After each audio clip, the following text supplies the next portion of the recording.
multiple bases. Welcome to our Meet the Builder series. I'm here with Stuart, the legendary builder of Spector bases, and congratulations on the 40th anniversary. Thank you so much. Thank you, sir. I've owned a number of Stuart's bases over the years, and they're all great.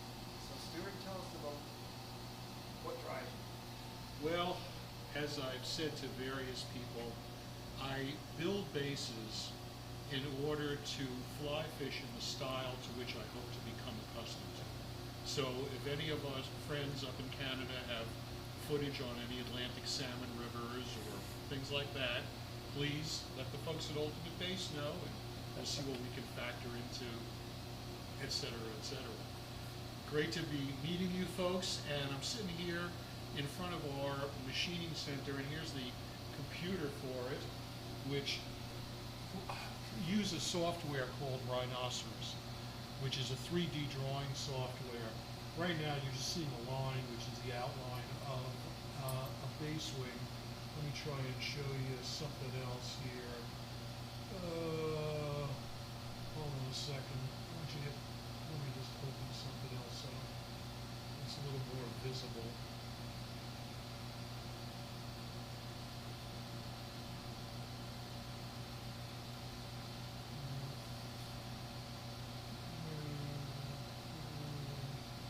Okay.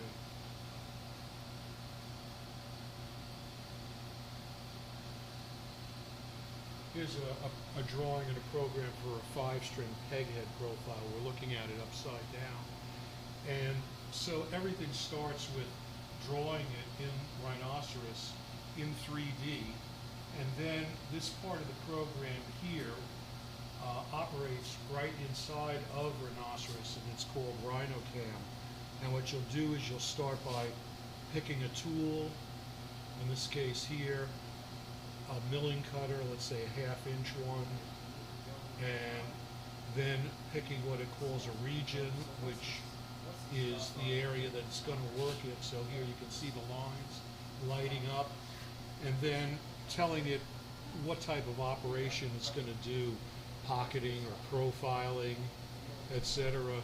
And then it'll, if I had selected a region, it would come up with something. Let's do that one. And then you can define how it operates. And here it's showing the tolerance, which here is 1/1000th of an inch stock, the direction of the cut. This is a climb cut. And climb cutting is great because you can't do it by hand. You can only do it with a controlled machine like this, because what it means is that the cut is running in the same direction that the cutter is rotating. And without this 11,000-pound machine to hold it back, it would run away if you try to do it by hand. But when you can control it like that, it gives a beautifully smooth cut. So we try to run almost every type of cut like that as a climb cut. So that's like really one of the very fun things that I've gotten into in the last 8 years. I've taught myself the software.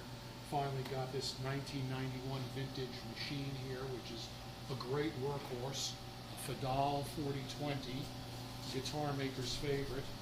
On here is a wing for a base body that I've been working on, refining the carving of, and so that's been a process.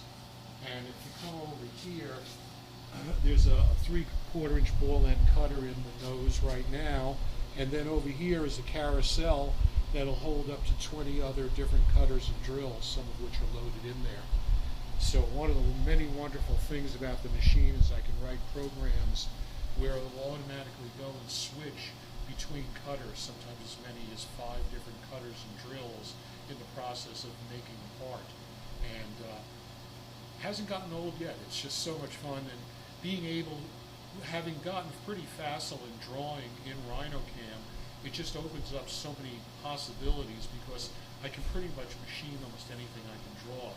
And so that's been a huge liberating experience. A friend asked me, if you didn't have this machine, you had to go back to doing it with a pin router and a shaper, what would you do? I said, I get a job at McDonald's. I ain't doing that. This is great technology. It means making more work for the skilled guys who help us here and work here, because the machine does the rough cutting, but then there's all the skill shaping and sanding that has to happen to to make it from a rough carved piece of material into a fine instrument. And there's so many hours of sanding and careful detail work that go into that.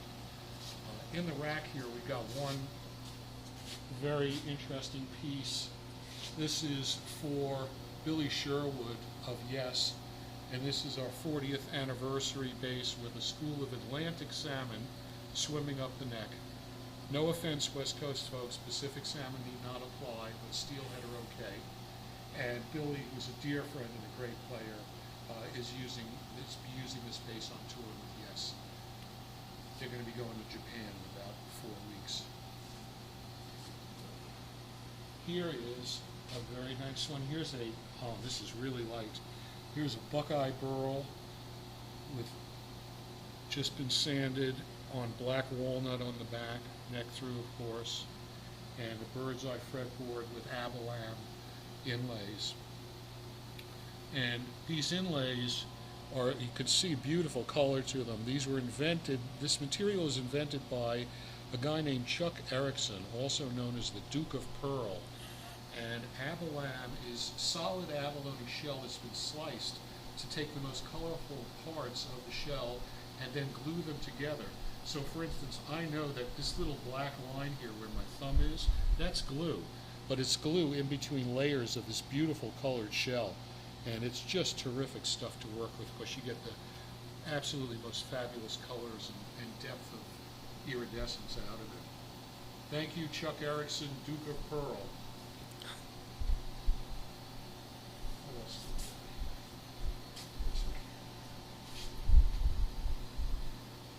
Figured maple one. This is going to get a black cherry gloss finish. The figure in the wood can be somewhat hard to see when it's sanded like this, but as soon as the finish starts going on it, it starts jumping out.